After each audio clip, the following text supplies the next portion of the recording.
Why did I say I was gonna make a part 2? To recap our Hawkmen so far, we have Carter Hall, an archaeologist who helped form the Justice Society. We've got Cater Hull, the alien space cop. And we've got Fel Andar, the alien spy who's secretly the father of Golden Eagle. With me so far? Good. Settle in for 0 Hour. DC decided to try to clean up the loose continuity ends of their last big Universal scale crossover with another big Universal scale crossover. This time caused by Green Lantern going nuts and deciding to fix the timeline. Insert clever metaphor for editorial here. It turns out Crisis on Infinite Earths was itself the cause of the Hawkmen's complicated origins, and ultimately Carter, his wife Shiera, Qatar, and some weird hawk god thing ended up merging into another hawk god thing.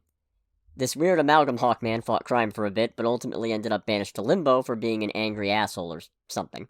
While they were all trapped in another dimension or whatever, Grant Morrison was writing a JLA series and wanted to use Hawkman. But at this point, all incarnations of the character were declared off-limits due to being seen as too complicated.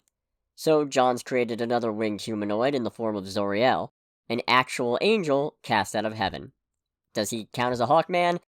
I don't think so, but I also think it's funny to point out just how some of these characters come to be because other characters can't be used, or whatever's going on. Oh, and Golden Eagle, the son of that Fel Andar guy, he ended up eventually becoming a Hawkman as well, but he went round the bend and became an enemy to the Carter Hawkman, who he thought was his deadbeat dad, instead of Fel. Some more stuff happens in between, but let's jump to the New 52. Yet another attempt at rebooting the timelines. Surely by this point, DC's got this figured out and has a concrete way to handle Hawkman, right? You poor thing, you have no idea. So originally the New 52 went with the Carter Hall origin, only to then backpedal and say that no, actually he was Cater Hull, the space cop, he just had amnesia and Carter was a made-up backstory to fill in the gaps. But then it turned out in Dark Knight's Metal that the actual Carter Hall, reincarnating archaeologist, had actually existed all along and been conducting a secret investigation of an ancient dark god and various metals connected to him. I really hope I never have to go deeper into this shit.